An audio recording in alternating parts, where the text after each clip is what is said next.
Nachim, une chronique d'Ariel Willem et Lise Gutmann. Toujours en votre compagnie, Ariel. Aujourd'hui, on se donne un nouveau rendez-vous pour mettre en lumière une des figures de la Torah. Et cette fois-ci, il s'agira d'un modèle de sagesse féminine, une des rares femmes citées dans le Talmud, une des plus érudites jamais connues dans la Torah. J'ai nommé Berouria. Et oui, Lise, belle description en effet. Vous l'aurez remarqué, les femmes dans le Talmud restent généralement discrètes. Rares sont celles qui vont s'imposer face à leurs époux et qui plus est prendre des décisions et prodiguer des conseils. Alors, je ne vous fais pas un dessin, ce n'était pas du tout le cas de notre chère Berouria, sage du Talmud connue pour avoir donné de nombreuses opinions sur la halacha, la loi juive. Il ne servait à rien de se faire discrète ou de se mettre en retrait quand il était nécessaire d'imposer son jugement ou d'apporter des réponses. Mais alors, qui était-elle, Berouria ? Donc, fille de Rabbi Hanania et sœur de Rabbi Shimon, elle était l'épouse de l'un des plus éminents Tanaïm du IIe siècle, le célèbre Rabbi Meir. Mais c'était surtout, et avant tout, une sage à laquelle les plus grands décisionnaires faisaient appel, car elle était dotée d'un jugement empli de sagesse et de perspicacité. Elle était impliquée dans les discussions de l'époque sur la halacha, la loi juive, et n'hésite pas à contester l'interprétation de son père sur plusieurs sujets. Berouria étudiait plus de 300 questions de halacha, la loi juive, par jour. Elle était connue pour avoir été gratifiée d'une excellente mémoire.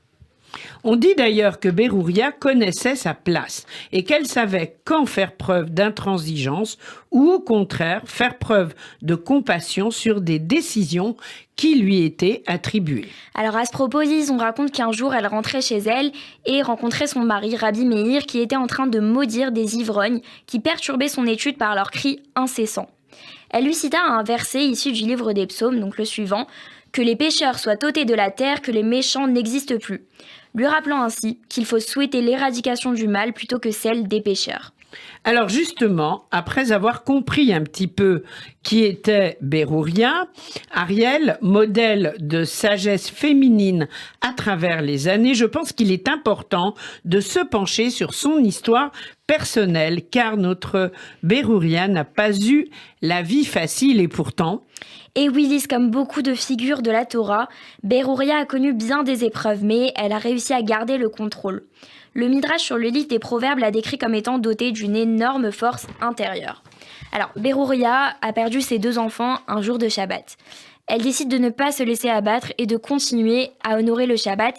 Pas une larme n'a coulé jusqu'à la sortie du Shabbat alors qu'elle avait été placer les corps de ses 2 enfants sans vie dans une chambre retirée pour les couvrir d'un drap.